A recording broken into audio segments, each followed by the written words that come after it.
Na strednej odbornej škole zdravotníckej v Trenčíne dnes tiekla krv. Nešlo však o žiadnu drámu, ale o dobrovoľné darcovstvo v rámci valentínskej kvapky krvi.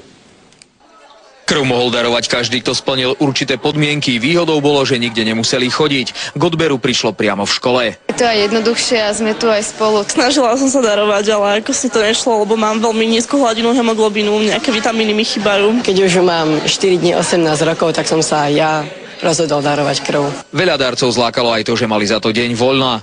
To, že majú ten deň voľna, že robia to do určitej miery, aj preto je úplne nepodstatný. Takmer každá tretia dievčina však darovať krv nemohla. Neviem, čím to dneska zrovna je. Je to možná tým, že to sú teda prvodárky, nie dievčatá. Oni nie sú akože choré, väčšinou je to na tej hranice okolo 120 gramov hemoglobínu na liter, ale my ich nemôžeme zobrať. Hovorím, že musia mať nejakú rezervu. Ženy môžu darovať krv len 3-krát do roka, zatiaľ čo muži 4-krát.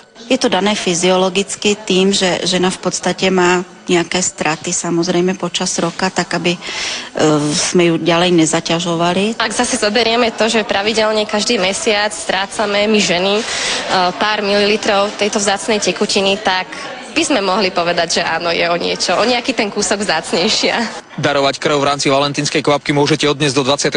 februára. Z Trenčína Michal Bujna, televízia Markíza.